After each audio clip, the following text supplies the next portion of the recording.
진리대로 생각하라, 생각대로 마음하라, 성경시사 철학입니다. 이번 영상의 주제는 내가 낳은 그를 위한 아들입니다. What? 무엇일까요? 요즘 세계는 코로나 바이러스, 환경오염, 그리고 저출산 고령화 문제로 가장 고뇌하고 있습니다. 특히 한국의 고령화는 세계에서 가장 빠른 속도로 진행되어 2035년이 되면 10명 중 3명이 노인이 될 것이라고 합니다. 이 고령화 사회 문제는 곧 저출산 현상과 맞물려 있다고 할 수 있는데요. 지금 한국의 젊은 세대들이 결혼과 자녀 출산 모두를 포기하고 있기 때문입니다. 그럼에도 불구하고 3번 유산하고 7번, 11번 시험관 시술을 해서라도 자녀를 얻고자 간절히 희망하는 부모도 있습니다. 우리가 자녀 출산을 포기하는 이유는 무엇이며 또 자녀를 간절히 출산하고자 하는 이유는 무엇일까요?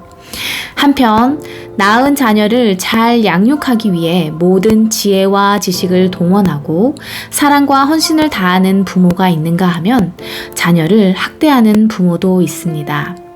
최근 몇 년간 자녀를 때리거나 방치하여 자녀로 장애를 얻거나 숨지게 한 부모들이 잇따라 적발되고 중형을 선고받은 사건이 적지 않게 보도되고 있죠.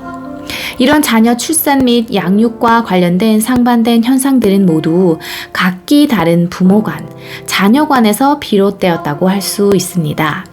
나는 어떤 부모 간, 어떤 자녀 간을 가지고 있습니까? Why? 왜 그럴까요?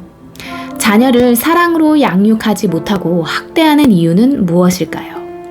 가장 큰 이유는 자녀를 하나의 독립된 생명의 주체로 보는 것이 아니라 내 아들, 내 딸, 내 자녀, 나를 위한 존재라고 생각하기 때문입니다.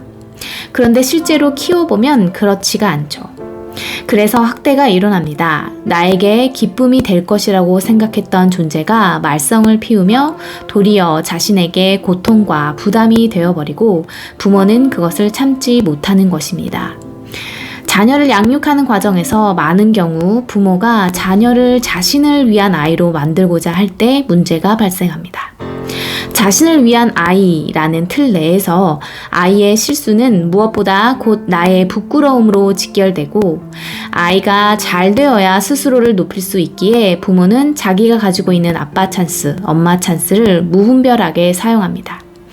이런 부모의 잘못된 사랑, 과잉 사랑으로 아이는 올바른 가치관과 삶의 태도를 배울 수 없게 되죠. 이렇게 자신을 위한 아이의 양육 과정은 그 아이를 불행하게 할 뿐 아니라 사회 정의에 대한 불신, 상대적 박탈감을 야기하므로 주변의 많은 사람을 또한 슬프게 합니다. 부모가 이렇게 다 자기 자신을 위해 아이를 낳는다면 어떨까요?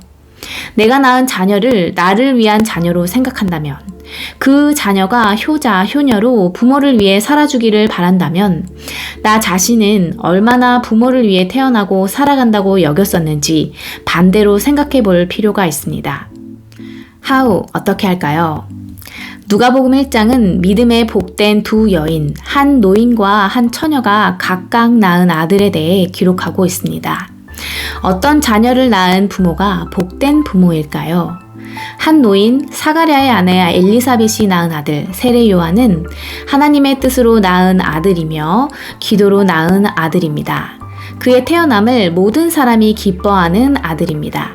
주의 길을 예비하고 많은 백성을 죄사함으로 말미암은 구원으로 인도하는 아들입니다.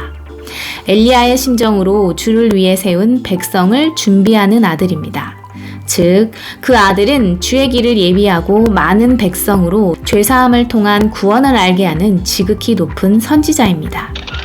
그리고 한 처녀, 다윗의 자손 요셉의 약혼녀 마리아가 낳은 아들 예수 그리스도는 하나님의 구원을 위해 성령으로 잉태된 아들입니다.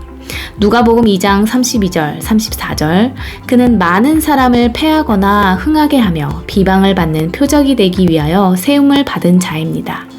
어머니 마리아에게는 그는 칼이 마음을 찌르는 듯한 아들입니다.